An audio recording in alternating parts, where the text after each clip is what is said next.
Hello and welcome to Sips and Substance, where we distill politics down to its essence and have fun doing it. As you can tell, we have a new name. We are no longer Politics and Pastimes.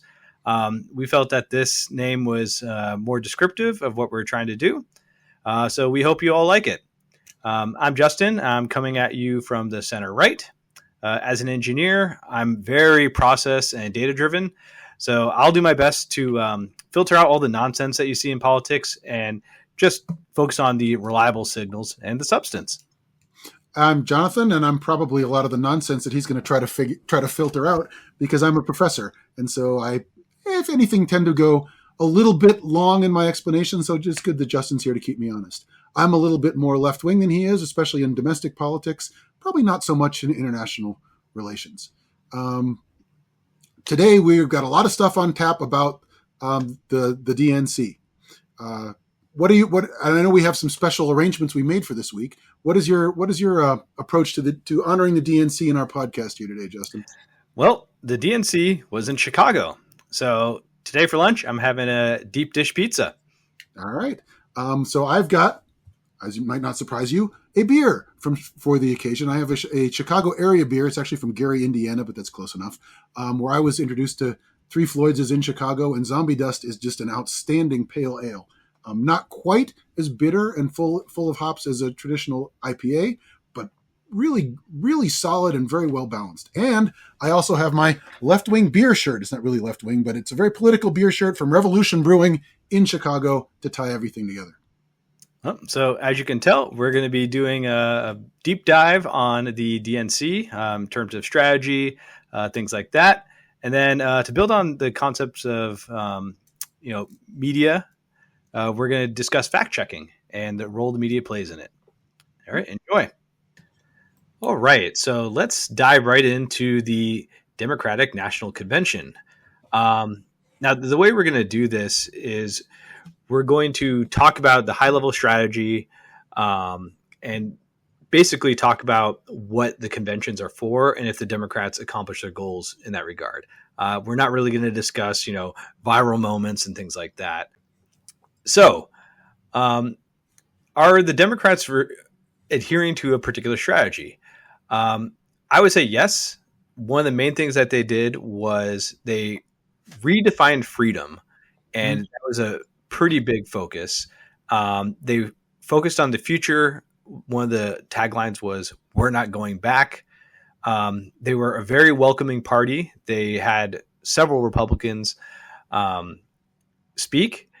There was a real strong focus on labor and working with dignity. I think, the Democrats feel that in 2016 and basically since 2016, they've lost a little bit of the grassroots labor support. So that was a big focus. And I think that they've also co-opted a lot of the things that you traditionally associate with Republicans, right? The USA chants, patriotism, love for country. And so, I think that's a good list. And the sort of military historian side of my political science research would tell you those are more operational things. I think it makes sense to before we get into those, because I think we need to, and we should, a lot of stuff to talk about. I think it makes sense to take a little step back and think about sort of the grand strategy, right? Because those are a little bit more specific. I think the overall strategy is also worth taking a look at. So we think about, what are they really trying to do there? They're trying to basically define Kamala Harris, right? They're trying to define her, and they're trying to open up the party, right? They want to say, this is who Kamala Harris is, and this is a party where you can feel welcome. Right, to maximize votes. I think all of those things that you mentioned are the ways they went about doing it. But I think I think that's the best way I can think of to use a convention. I think they did what they tried to do, what you should try to do. And I think the things you talked about show that a lot of the things that they did were pretty successful in doing that. They defined her in a way that they want to have people think what Kamala Harris is. And they did things to the party. They brought in things like you're saying, they're co-opting Republican stuff. It's like, no, you don't have to be a Republican if you're a patriot. You don't have to be a Republican if you're labor. You don't have to be a Republican if you're looking for freedoms, things like that. The Democratic Party can be this place for you too. So I think in terms of grand strategy, that's what they're trying to do. And I think they did it pretty well. And then the ways they did it were those, let's call them operational stuff, Sure. just because I like to use the different levels of strategy, operations, and tactics. I think that's an interesting distinction. In any case, I mean, what do you think about that? Do you think that was the overall strategy? Yeah. Basically the popular associations that the Republicans left on the table, I think it makes sense for the Democrats to take over, right? I almost felt like during Kamala's speech that I was listening to, George W. Bush talk about compassionate conservatism minus the pro-choice reproductive health aspects, right? I, as a center-right person, felt really comfortable with Harris. It remains to be seen how genuine she is in this. But she definitely spoke to me as someone who, likes, the Reagan Republican Party. And I felt welcome, and that's ultimately what you want. So from my perspective, they were successful.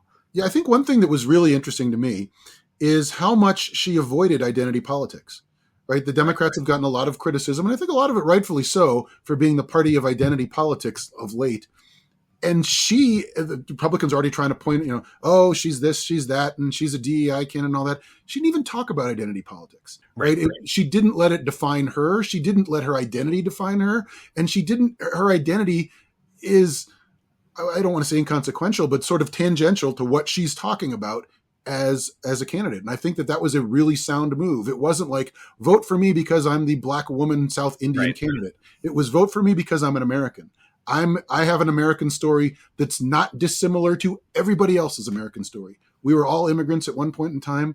We progress. We become more American as we grow along from the point of immigration forward. My story is your story, and I thought that was a really smart tactic to take. And I think that's going to be effective. I mean, if she had said, really gone into, oh, my history as a Black woman, my history as a South Asian woman, all this discrimination, all this, that, and the other, that would give great fodder for the Republicans to jump in and say, see, here they are trying to divide us again. And she didn't take that bait. And I think that was a really sound move. And this is someone who, in the 2020 Democratic primary debates, attacked Joe Biden for his busing policy, right? 2020 was just a very different time because we had a shock to the system, right? Because of George Floyd's death. Yeah, I think she had no idea how to really run in 2020, and she was like, well, she couldn't be herself, right? I mean, at the end of the day, your career is your career, right? And the reality is that an attorney general and district attorney of San Francisco is just not going to play well in 2020. No, it wasn't your time, but now it's starting to look really, really good, isn't it? I do like that you brought up an interesting point with the identity politics things, because there were a lot of people who fit certain, I don't want to call them archetypes, but they had certain characteristics, right? Like Pete Buttigieg, gay man, Wes Moore, Black man, Raphael Warnock, Black man, the governor of New Mexico, Hispanic woman. So they were all there, right? But they really kind of captured the thing that united everyone was the fact that, hey, only in America could these things be possible. Yeah, right? I think Democrats did a good job of bringing people in to show everybody can be part of our coalition, without focusing on our coalition is these people. It's like, no, our coalition is everybody. Everybody has a place here, and I think they did a good job with that. Yeah, including Republicans, right? And I'm probably going to overrepresent the traditional Republican stance, but I thought Adam Kinzinger, who they gave a really good spot to, right? I think he was 2 spots before Kamala. Yeah, that's pretty impressive. so it really shows that they're in it to win it. And I thought like everyone was like polite towards each other. You know, there were no boos or anything like that. It was total unity.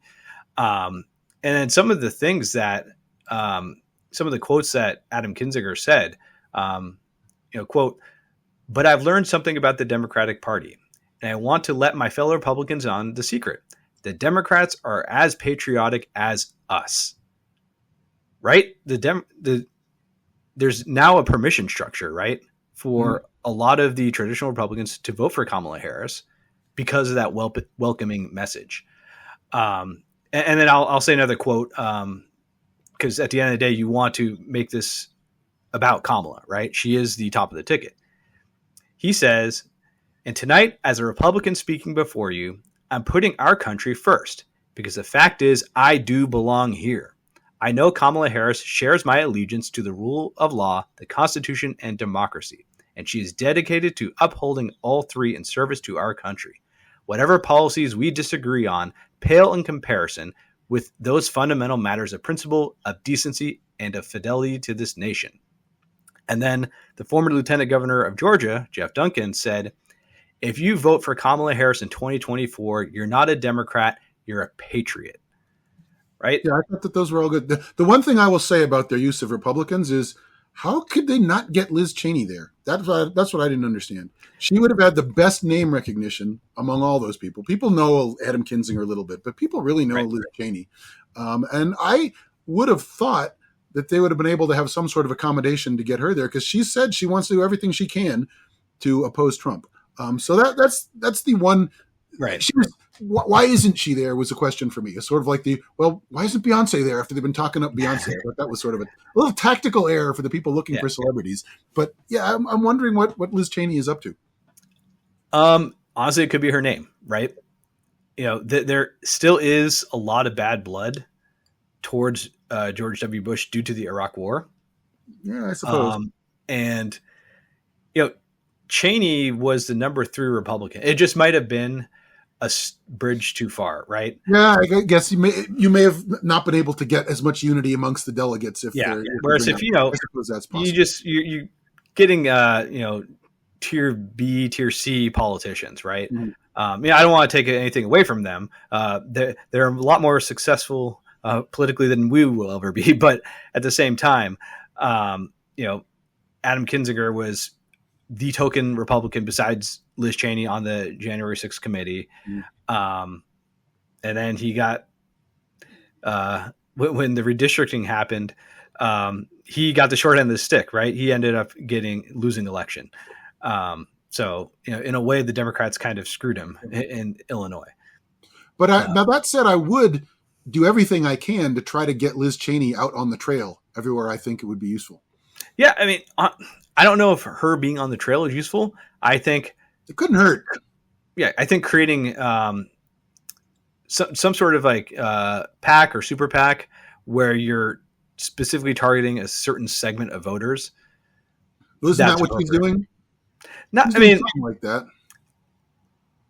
that. She is doing that, right? I just don't think the Democratic National Convention is the best place to do that. So I could understand that. And again, like Chris Christie's another big hitter. I could see him not doing so well. He plays well with Democrats, though. Exactly. Now Romney is someone who I think might have been able to do well there, but again, he was their opponent in 2012. Yeah, I think he probably still views himself as more of a Republican. Yeah, I mean, he is, right? In the traditional way. He's still in the Senate for now, anyway. Yeah. So, yeah. But anyway, that was just my thought when I'm seeing all these Republicans are, well, where's Liz Cheney, right? Because she's like the as you're saying, the tier A in terms of Republicans. But yeah, I can see that it's possible that it might not have gone over as well with the people in the room. I think it would have gone over better with any undecideds that are watching from home. Right. But people in the room may not have. Yeah. At the end of the day, they got their point across, right? They did. So, like as I said, Kamala, based on her speech and based on the structure of the convention, does not seem to be a communist. Mhm. which Yep. is She doesn't seem to be scary. And I think a lot of that comes down to like the themes that they were driving home. Like you right. said, like, we're patriotic, we're pro-family, we're for progress, we're going forward, right? We're not going back. It was a Yeah. chant that they had repeatedly. They're for freedom. And always, when you think about freedom, it's Republicans, and it's sort of become a joke. Republicans are always freedoms, right? Right. People make fun of Republicans for that. But Democrats are talking about freedoms as well. And specifically a little bit more center left kind of freedoms, abortion rights, gun safety as opposed to Right. freedom to carry guns, and voting rights and things like that. But more often than not, I think the freedoms that they're citing are the freedoms that are more widely accepted by the population than at large than the freedoms that Republicans are always pushing. So I think that was a really good contrast they made. Like, we're for freedoms too, but we're for freedoms that you want, not freedoms that the NRA wants. I would have made it even a little bit more obvious like that, but I think they did a pretty good job with it. And another thing that I thought was pretty cool, going back to the identity politics thing, is you had all these different experiences, but the way they described the experience, whether or not you're like a gay man who is raising 2 kids, right? I thought Pete's speech was pretty incredible because he brought it back to home. He said, like, look, like, when I'm not being a politician, I'm making dinner for my kids. I have 3-year-olds. Like, it's tough raising kids. As you can testify to. Yes, it is really tough. I'm fortunately well past that stage. Yeah. I would be tired for that right now. So he brought it back to kitchen table issues, which is really important because people can relate to those things. And then he spun it in such a clever way. He said, you know what? This could not have been possible 20 years ago. My family as it exists today could not have been possible. And while a lot of people think that politics is just name calling, it's divisive, and you shouldn't pay attention to it, well, it's because of politics that my family exists. And I thought that was just really, really powerful. He turned politics into something positive. And then to top it all off, he said, and this positive vision that we're going for is going to be accomplished by Kamala Harris. So he took his story and he talked about things at a high level, brought it down to a relatable way, brought it back to a high level, and then brought it back to Kamala Harris. And that's, the boilerplate speech that you should have. I know that. Good job. Yeah, I listened to Wes Moore's speech, and he basically did something similar, where he talked about how in Baltimore, the bridge collapsed due to the cargo ship hitting it, and he said something along the lines of, you don't know someone when things are going well, you know someone's character when shit hits the fan. And he basically said, Kamala and Joe were there the whole time, and we got this done. And again, he brought it back to the top of the ticket, which is really important. Yep. I think, speaking of Wes Moore, I think he was one of the impressive rising stars that I saw that I wasn't particularly familiar with. I mean, I knew who he was, but it was useful to hear from him. I think we'll hear more from him going forward. Yeah. In terms of the normalcy stuff, I also think, I think they may be laying it on a little thick by calling Walz coach every time they mention his name. He's not a real coach. He was an assistant coach. And defensive coordinator, he should come back with that. But in any case, I think it's also interesting seeing football being a Democratic thing, right? Usually you think of Democrats as people who might like, I don't know, lacrosse and croquet, right? Football is the there you go. Football is the province of Republicans. It's like, no, a lot of us Democrats and independents and whatnot, we like football too, right? And I can identify with, hey, here's a guy, a normal guy. You couldn't be more normal than a high school coach who is a football coach. And he's part of the ticket. He's going to make people comfortable. I think that's, I still like Shapiro in terms of what he brings in terms of policy and things like that, but I think Walz will make people comfortable. And there's something to be said for that. And Shapiro is one of the key people who gave a speech on redefining freedom, right? Mm-hmm. Yeah. I thought it was a little over the top, to be honest. He's an intense person, but he did his job. Yeah. Going back to Walls, I thought it was really moving to bring up some of the struggles he had with conceiving the children, right? Mhm. And he said that it was really tough. And when they got their first daughter, they named her Hope, Mhm. which is really powerful. And I think this is where Democrats are really going to shine when it comes to just reproductive health, right? Um, I think in the 90s, the Democrats said abortion should be safe, legal, and rare. And then they kind of lost that slogan in a way. And because they felt that Roe was protected, they didn't really need to do that much. And so when that happens, you get complacency. And then the only people who are complaining are the, more radical segments of your party. And ever since Roe got overturned, they've been able to bring it back to a more moderate, acceptable position, I think, right? Yeah. Because, some of the things that are going on in, some of the red states like Texas, Florida, they have so Florida has a 6-week ban on abortion. I think what happened was the state legislatures, they just wanted to say, hey, we did this. And they didn't think about the consequences, right? Well, some of them are more than happy with those Sure, consequences. that's fair. But I mean, when we talk about some of the horror stories, like ectopic pregnancies, or you find out that your fetus that you wanted your whole life is not going to make it. So, Or that there might little be girl from Ohio that had to go to Indiana to get an abortion right. because she was raped. Yeah, And but a lot of these second trimester and beyond terminations are because it's not going to be viable, right? There's just something horribly wrong, where their organs are growing outside their skeletal system, just something horrific, right? And when you talk about these really personal things, people say, "Oh yeah, you know what? We should have exceptions for these." I would hate for that to happen. People become very empathetic, and I think going back to Walls, talking about how IVF created their family and how it needs to be protected is really important. I think, well, a couple things. First, I agree with you that it was very effective, and I liked when they brought out people who'd gone through it. Yeah, especially the woman last night that had her baby with her husband. I think that those kind of things are really going to strike a tone. Right. It's this isn't just hypothetical and academic. Right. This happens to real people. Yeah. The one issue that I think they have to be a little bit more careful about with Walls, because Republicans are already hammering on it. It's they didn't use IVF, they used something else, IUI or something like that, and most people don't care, right? But just make sure. I would make sure personally that people knew that this is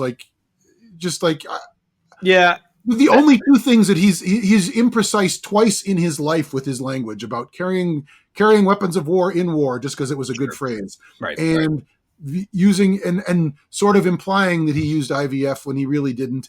I don't think it's a big deal, but it's one of those things that it opens you up a little bit to criticism and lets Republicans distract from what you're actually saying and things like that. So that's the only reason that I think I would be a little bit more careful, because Republicans, I don't think they at least right now, they haven't figured out a way to attack Walls and Harris for who they are and their policies and whatnot. So they're going after, if they're going after this sort of minutia, it's because they're trying to distract and they don't want to do. So take that away from them if you can. And I think in Walls's defense, IVF, when you're just speaking publicly, I think the implication is a technology when normal. Sure, but I mean, you could right.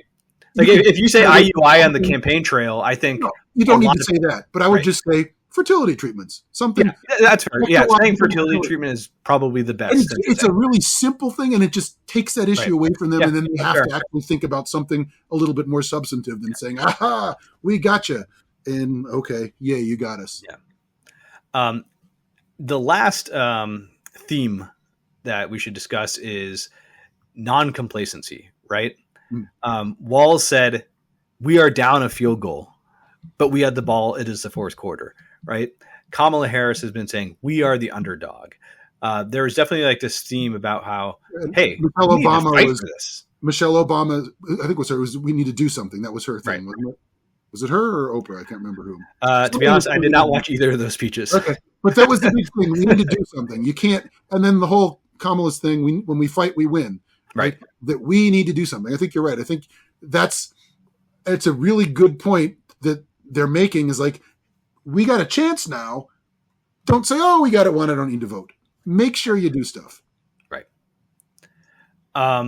So let's talk about the top of the ticket. Okay. We've mentioned certain aspects of Kamala's speech. What do you think her vision is?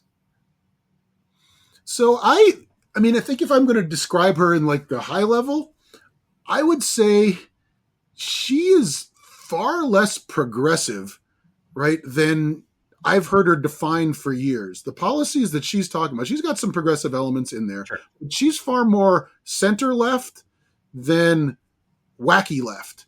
Right. At least the way she's defined herself through this convention, right, and through the things they put out. And I think that's pretty effective, right? If she really if you're the progressive candidate, you'll bring in the progressives, and then you'll go against Donald Trump and his MAGA people, and maybe you'll win, maybe you won't. If to really maximize your chance to win, you need to come across, and hopefully she's sincere about it, because I think that's the way that that's how you get reelected. Reelected, but people will be able to tell, I think, as going forward if she's really not. But the things that I'm doing a little bit more deeper reading, I was reading that in California, she's kind of regarded as much more center left than progressive. They're and I think you'd kind of have to be, being a district attorney and an attorney general, right? That's a different approach to building a political career than most of, say, your progressives are going to take. So I think she's has a really good start in defining herself as somebody who a large swath of the American public can be comfortable with. Like, people don't want a wacky progressive. No, definitely not.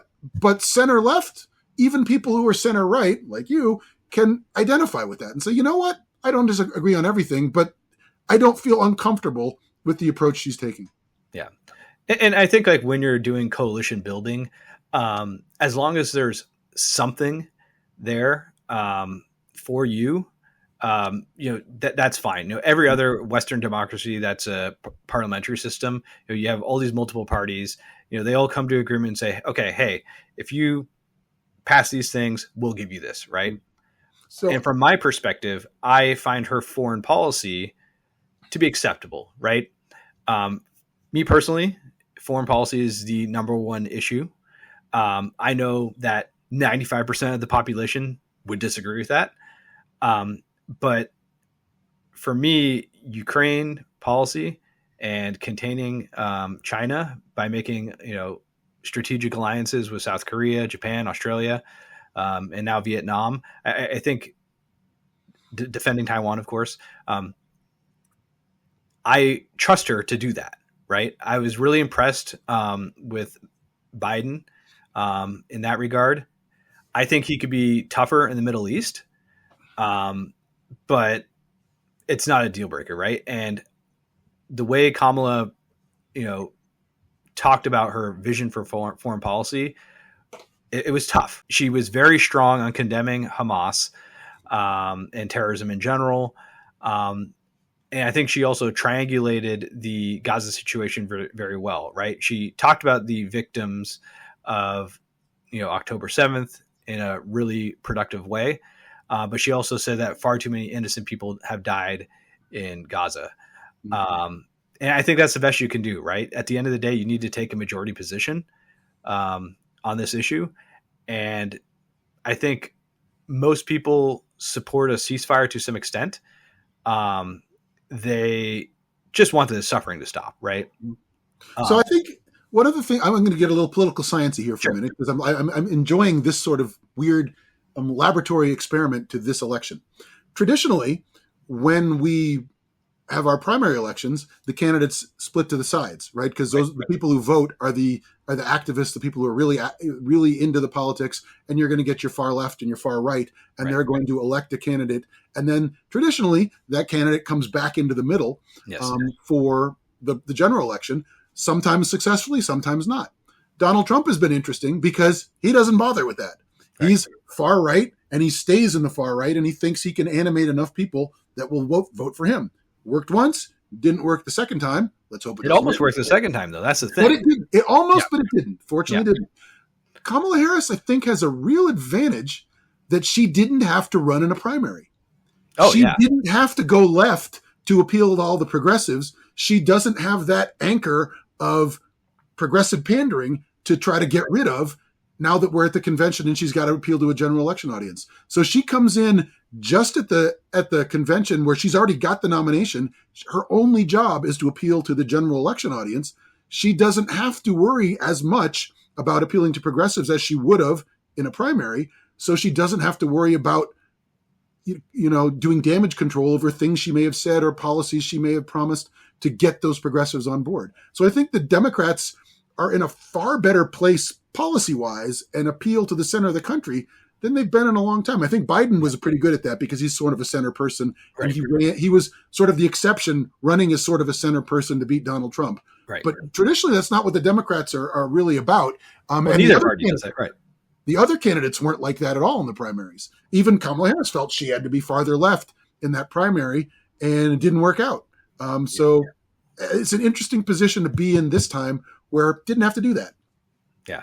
And it's also interesting that if you're the vice president, or if you're a president who's not running again, boy, your job is a lot easier, isn't it? Take a nap in the back room. I almost feel like that we should just have one-term presidents at this point. Just forget about re-election. Just do what you think is right, and then call it a day. Right. One 6-term president would probably be a pretty good system. Yeah. So going back to Kamala, one of the criticisms that she's faced is the lack of policy, right? Mm-hmm. Which to an extent is understandable because literally 1 month ago, it's actually probably closer to 5 weeks now, Joe Biden dropped out, right? So we have to really take that into consideration. That it takes months to come up with reasonable policy. It's also kind of funny when the Republican platform is now more or less whatever Donald Trump thinks the platform is, that's our platform. Right. And so the people that are accusing her of being light on policy are at best forgetting conveniently. Yeah, it's disingenuous. Republicans don't have policies on anything, more or less. And once she comes out with more, detailed policy, we're going to discuss that. But for now, we're just going to keep it to the DNC. Mm-hmm. She said quite explicitly that she wants to have a tax cut for the middle class. So basically going after that economic anxiety aspect. I've been pretty fascinated with the about face on border policy. We call it a compromise bill, but from my perspective, the Republicans basically got everything they wanted. Yeah, they got everything they wanted in this bill.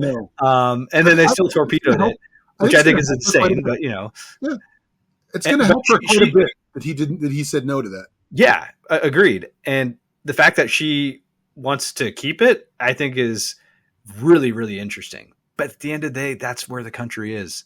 Yeah. And so that's what you got to do. Maybe if the Democrats have that trifecta, they can, get the DREAM Act in there, which is basically having the people who came when they're really young, like say 4 years old, and they've only known America pretty much. You might get that. In addition, I like what they're doing too. They're leaning into, we want a secure border, and then we're for legal immigration, which I think lines up for most of the population. Yeah, that is the population is pro-immigrant, as long as it's legal. Yeah, you probably have a super majority there. And the Republicans are like, no immigration, not more or less. Right. But in any case, the idea of we're going to make it so if people are coming, they're going to come legally. I think that's what I would do if I had the ability to do it. I would do something like that. You want to come here illegally, you're going home. If you want to come legally, we'll set up some processes so there's some avenues. I think it makes perfect sense to voters. I think, and it seems like the rational policy to make. Yeah. And then the last thing, explicit policy that she mentioned was the John Lewis Voting Rights Act, which, I don't think that matters to your average voter, but it really matters a lot to the Democratic base. Yes, I think you're right there. She also mentioned, I think, abortion, codifying abortion rights. That was another explicit policy, but that not a surprise there. Right. Yeah. So the last thing I want to discuss about the convention is, did they avoid any sort of bad blood? There was a lot of fear that the Gaza protesters might interfere with the convention in some way. Obviously 1968 is the extreme example. We obviously weren't going to get that bad, but for those of our viewers who don't know, in 1968, the Democratic Convention was also in Chicago. And because LBJ had decided not to run, things were really up in the air. And there was a lot of clashing between the anti-war protesters and the police in the city of Chicago. Lots of violence, lots of mayhem at the convention, from which the Democrats never recovered. Going back to her speech, I think she triangulated that very well. Biden, during his speech on Monday, said, hey, those protesters have a point. A lot of innocent people have been killed on both sides. Again, I think they did the best that they could. Do you think they avoided bad blood? I think it was interesting to follow sort of the course of protests in the news. I was reading some articles. I was one in the Times and somewhere else talking about how the protest organizers were very disappointed how few people showed up, right? Which I think is a really good indication that, there's a real hardcore that's really motivated by this, but it's not particularly widespread. Right. The non-committed movement of delegates in the convention was something around 40. Right, out of 5,000 or so. About 5,000 some odd, or 4,700. So I don't know, somewhere between 4,000 and 5,000 delegates. They got 40 of them, and they were complaining they didn't get a chance to have a speaker. And you know what? There's 40 of you. Right. It's not. There's no point in I wouldn't have given them a speaker either. Why rile up? Right. Why hurt your chances with the normal average American voter? I won't say normal. The average American voter, just to make a tiny minority feel better. And policy isn't going to change much. There's not going to have an arms embargo on Israel. That's just not going to happen. Right. And they got everything that they could. Exactly. And that they're fighting for a ceasefire. That's it. We should have a ceasefire would be ideal. Yeah. They're not going to get anything more than they got. Right. And I think that they did a pretty good job of saying, we're going to reach out to the people that think we should have that this is horrible, because it is horrible. It's objectively horrible, right? They're not saying they haven't taken certainly the Netanyahu stance of we're just going to blow them up until we get them all, right? So I think they did a pretty good job. There will be this small fringe that is not happy, but they will never be happy. There's always some small fringe that is not happy, and if you're making a political calculation, better to have a tiny fringe not happy than to have a large group of people not happy. Right. Agreed. So all in all, from the Democrats' perspective, great convention. They hit on all the themes that they wanted to. There is very little controversy. Going back to Biden, the passing the torch thing, I thought they did that about as well as they could as well. Right. There were so many thank you Joes. Mm-hmm. He got a lot of adulation. It seemed sincere. I think people generally appreciated that. And I think one way, and we won't get into this because it's kind of the silliness end. But one way you can tell how effective they were is Trump seems pretty rattled. Yeah, he was firing off really weird. I guess they're not tweets; they're truths on Truth Social. Yeah. And then he called into Fox. And he was rambling so much on Fox that they cut him off. I mean, I think he was going to do that anyway. But but Fox cut him off. Yeah, that's hard to imagine. So it's interesting to see how they're going to sort of regroup and respond. but I think they definitely feel like they're on the defensive now. Yeah, They, well, I think they are. The Democrats definitely had the momentum. I think so too. Definitely. All right. So for our next segment, we're going to talk about fact checking and how it is not very good. Yeah. I think this is a good way to build on what we talked about last week about how the media doesn't really necessarily know how to deal with Trump. And the fact checking kind of shows that Right. they're struggling with what they should be doing. So let's talk about what it should be in the ideal world, right? We touched on this last week a little bit, but obviously something that's completely false, like crime is going up, that should be fact checked because crime is going down. If the world is flat, for example, you should Yes. tell them, no, the world is not flat, pure, done. Right. No room for multiple interpretations. Exactly. And then another thing is adding additional context. So you could say something that's true, like the glove did not fit O.J. Simpson's hand, fact, but it takes, like, there's a lot more context there, right? Well, he didn't make it fit his hand. Let's say right. that. And so, oftentimes in politics, you'll have someone commit a lie by omission, and it's always good to add that additional context. And then I think there's the realm of saying something and, it could be interpreted in multiple ways. And so while it might not warrant a, reductive true or false or maybe or something like that, it does warrant further investigating, right? So how... Now, here's a question for you. Yeah. The stuff that's undeniably false, that seems like it's the media's job to create that. Right. Stuff that requires more context or stuff that requires further investigation. Is that the media's job to clarify, or should the other campaigns be more focused on that? I don't know if I'm sold on either one right now. Sure. I can see media role for that, but I can also see a role for that in the opposing campaign. Right. So I agree that the campaign can have a role, right? Mm-hmm. And a good campaign would, not only clarify, but also muddy the waters for the other side as well. Sure, that is true. Whereas the media, their job as journalists is to get to the truth. And, what do we say when we take the oath on the stand, right? You're going to tell the whole truth, nothing but the truth and the whole truth, or something to that effect, right? So you want to have as much context as possible without getting pedantic.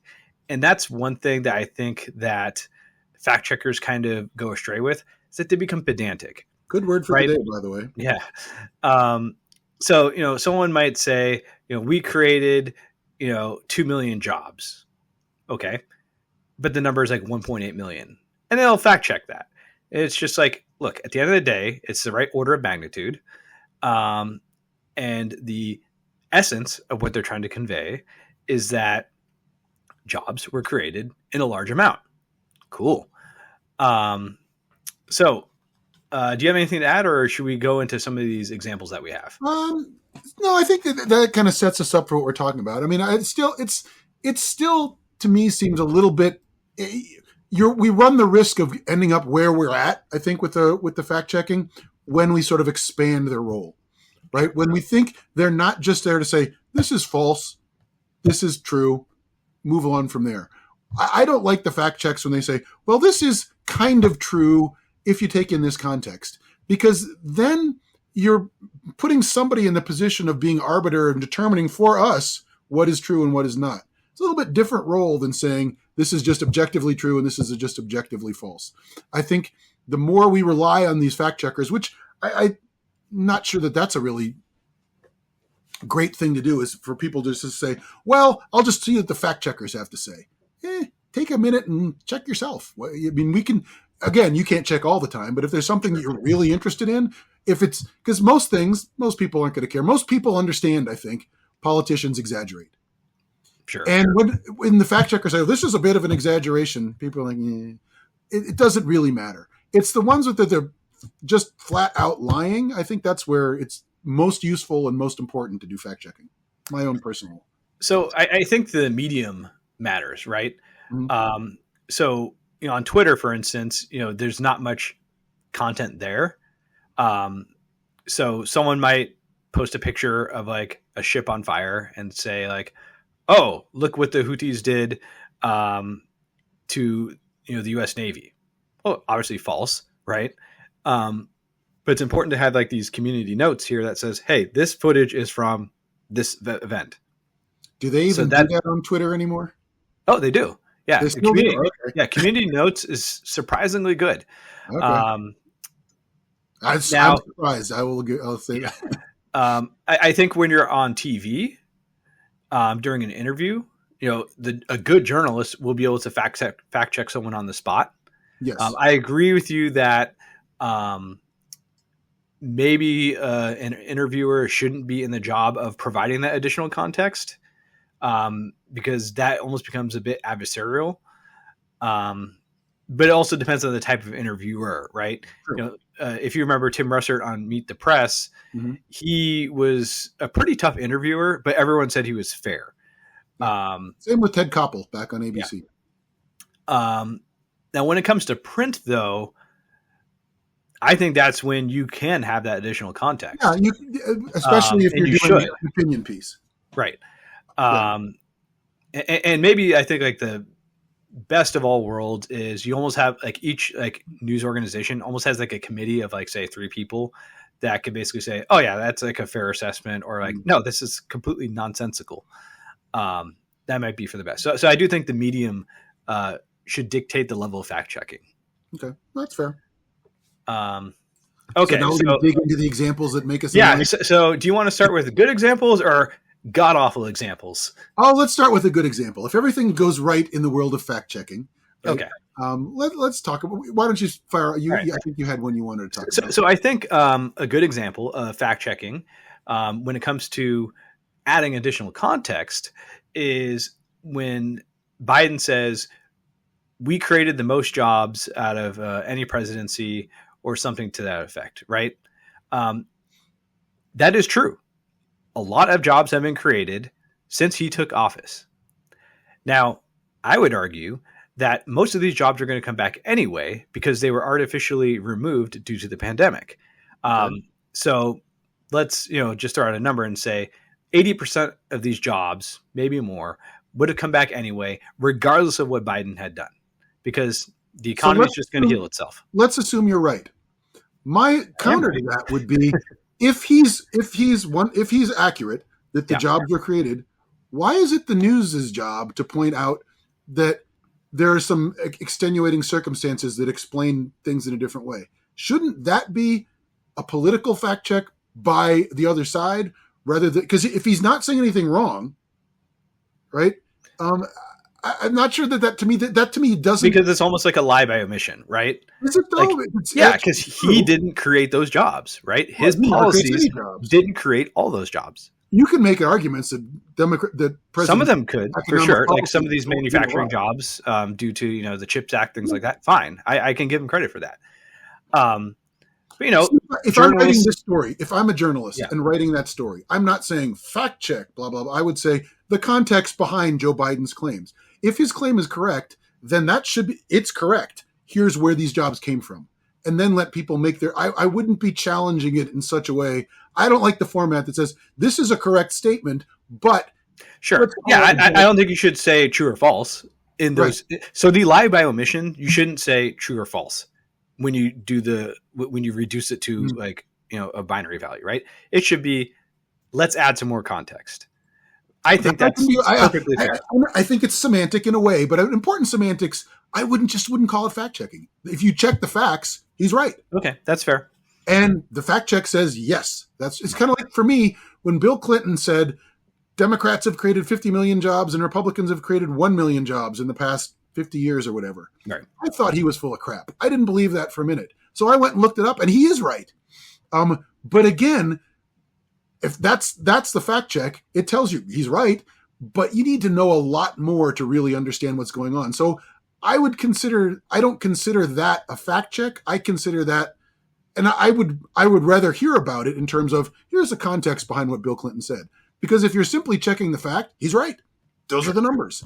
And so that's the issue I have with fact checkers kind of trying to justify their positions in my mind, or show how useful it's like, we're going to go beyond simply, is this right or is it wrong? That to me is a fact check. If it's right, I might want to know context, but that's different to me than fact checking. And maybe I'm splitting hairs. Maybe I'm being pedantic. I don't know. But circle here. I think it's a useful distinction to make. I mean, there's a difference between whether it's true or not and whether there's more to the story. And so I think we get hung up on the idea of fact checking and is going to give you true or not and more to the story. It seems like two different things to me. Right. So here's another example then. If someone says that Donald Trump told his supporters to drink bleach, how would you rate that? Well, that's a lie. He didn't tell them to drink bleach. Right. So that's how I would he didn't say it. The fact check is no, he didn't say it. All right. And now what would happen if they said Donald Trump said that we could inject bleach? I'm pretty sure he said that. He said something like that. We should look into injecting disinfectants. Yeah, which includes bleach. Yeah. No, so this is where it gets tricky, right? Because it's definitely tricky. Because in the everyday conversation, that distinction is definitely muddled, right? Sure. You will have people say Donald Trump told his supporters to drink bleach, and they believe that, right? Well, here's the thing, right? We've talked about this before, but when you when stuff gets filtered into the mass public, right, it's no longer the high level academic discussion about policy and facts and whatnot. People remember one thing. People remember build the wall. People remember he said something about bleach, right? Yeah. And that's not the fault of anybody other than the person who said it, because anything that anyone says, if it's going to resonate, is going to resonate on a very high level, right? It's going to be, he said something about bleach, right?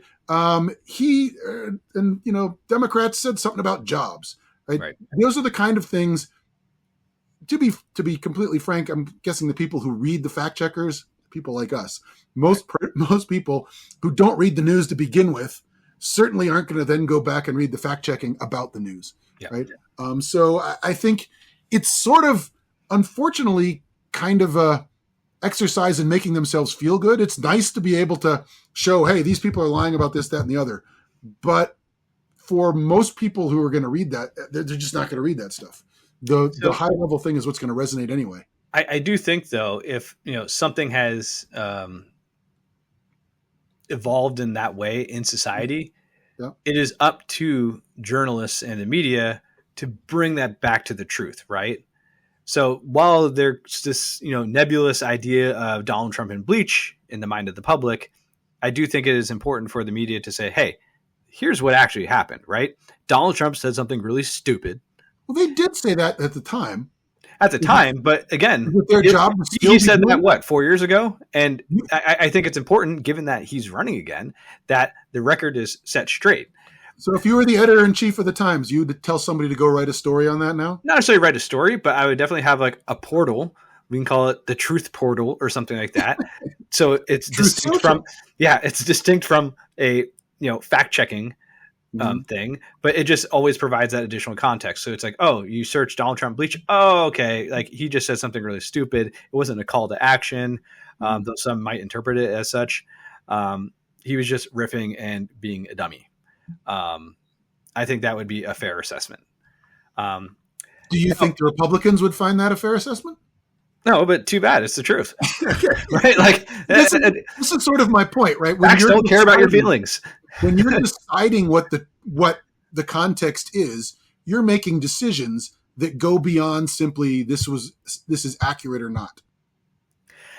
I think even the most generous interpretation of that, like if you're like a big Republican hack, is that Donald Trump was just thinking outside the box. He was just saying something that was just coming into his mind. He didn't mean anything in terms of like a serious policy. That's probably the most liberal interpretation you could have. Well, the most conservative, let's say. Fair enough. But yeah, I mean, at the end of the day, I get your point. Yeah. But it's just to me, it actually sort of muddies the waters.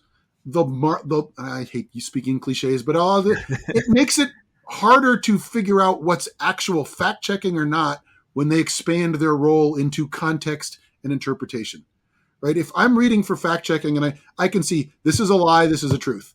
That's all I want from a fact checker. If they say this is a true, but it needs context, I want to say, great, that's not your job. Move along to the next one, right? Okay. That's to me the issue with expanded roles for fact checkers, because then you're giving them the role of determining what the truth, setting the truth, and then determining what it is. All right. So let's get into some terrible examples then. Okay. And I'm going to make you eat your words. Donald Trump does not support Project 2025. Okay. So yeah. So Donald Trump has said that he doesn't. Here's the problem with that, right? Because when you say as you're fact checking, you have your standards. Let's see if this was true or not. Okay. The best you can say that from that, if you're saying, well, Donald Trump said it, you're saying the person who is the biggest liar, literally, in the history of American politics says something that I'm basing this assessment on. Right. And I don't buy that as a justification for anything, right? This is something where there's not objective truth. It's not the world is flat or not. It's Donald Trump. He says he doesn't support this, when in fact a lot of the people that he's planning to appoint in his government, if he gets reelected, are behind 2025 and support 2025. But he says he doesn't. So can we think of anything in the past where Donald Trump has been a liar? Well, there's at least 22,000 lies or something like that that the Washington Post identified. Is like, he's not believable in anything he says. So that's like saying, well, Donald Trump says he's supporting for abortion rights now, because he does say he supports abortion rights. Right? Donald Trump says he's not responsible for Roe v. Wade being overturned. Right? Well, that's just not really the case. Like, I believe he doesn't care about abortion rights as long as he has access to it if he needs it, right? For any indiscretions that might come along, or may have in the past. But he knows that the people he's appointing are going to do what they say they're going to do, unlike him. For Project, so this is where I think that the additional context matters, right? Because Project 2025 was developed by a think tank. Right? Mm-hmm. The think tank is not part of the Trump campaign. Now, I agree with you that the reality is, it's something like 40 individuals who helped put that Project 2025 plan together came from the Trump administration, number one. Number two, the reality is the way presidential transitions work and how the appointment process works is that there's going to be someone in charge, let's call them the appointment czar, who has 1,000 different appointments that he has to make. And, the president's going to be involved with some of them, like at the secretary level and stuff like that. But, the, deputy, assistant, attorney general, or whatever you want to call it, Trump is going to have no idea who it is. And it's not just Trump. No president is going to know that, right? You don't think there's no way that Obama knows every single appointee that he made, right? And quite frankly, if you look at how some of these people are confirmed, they're confirmed all at once. You'll have like 10 people, and then and then the relative the subcommittees or the committees, they're going to look at these people, ask a few questions, and go check. And then, they're just going to be this mass vote, a vote-orama, and that's that, right? So that's the context that needs to exist. And so I would argue that when you provide that additional context, Trump has everything. The Trump campaign has everything to do with Project 2025, because that's just how things work in Washington.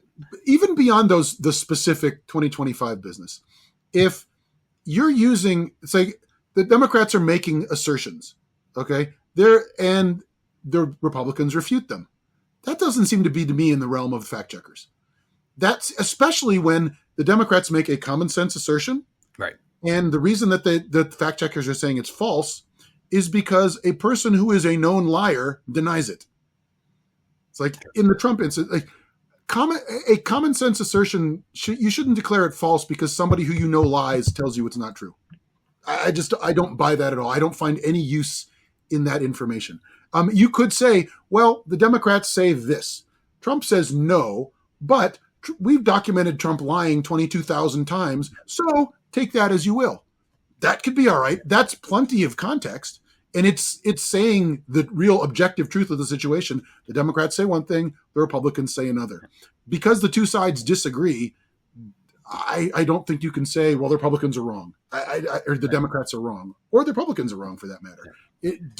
Let people make the decision for themselves. Really give them the context if you're going to actually go into the context of that. Yeah. And so here's, in my opinion, the most egregious example. So during Biden's speech at the DNC, he said, quote, Donald Trump says he will refuse to accept the election result if he loses again. The fact checker said it's not true. And here's the justification, believe it or not. Trump just hasn't said that he would accept. And he has previously said that the only way he loses if the Democrats cheat. Like, that's insane. That is insane. And then this is where is there any doubt in your mind that Donald Trump will not accept if he loses? No, he absolutely isn't. And there's a lot of evidence of that because of like the amount of effort that they're putting into getting involved in local elections, right? Like the fact that Donald Trump knows who like someone on the Georgian election board is, like that just shouldn't happen. It just shouldn't happen. The fact that Donald Trump knows means that something is up, right? There's a plan. Also the small inconvenience that they did it before. Right. Exactly. Yeah, of course. So that kind of is the other one that we were talking about is that the Democrats claim that Trump will try to repeal the Obamacare, American Care Act. And he says, no, I won't try to do that. And they say, the fact checkers say, he says he won't. It's like, right. Okay, but he's tried to do it before. He's sort of in his way winking at it, saying he won't get rid of it, but he'll make it better and cheaper and with different things and more or less getting rid of it. Right. So interpreting what he says as a reason to declare some other statement false is at best a huge stretch. I mean, I don't believe anything he says, right? Other than when he gives previews and says, well, the Democrats do this. Oh, that's probably something you're going to do. Those are the hints that I take from him. And I think any honest fact checker is not going to say this is false because Donald Trump says it is. It's just nonsense. And then our last example, which is pedantic. So Hillary Clinton said, Kamala Harris won't be sending love letters to dictators. And the fact checker says, there is no evidence that Trump sent such letters. I mean, fair. He's under indictment for taking some of these things, right? Yes, they're not love letters. There's not some secret gay affair between Donald Trump and Kim Jong-un. They were letters of affection saying, oh, Your Excellency, blah, blah, blah, blah, blah, blah. Like, it's just such a pedantic thing. Yes. So I guess, like, to, bring it back, I guess what we need is you should only do these like true false, like, binary true false fact checks when they actually like really matter, right? Like if you're off by an order of magnitude in terms of jobs created, like I created 10 million jobs. Well, no, only 1 million were created.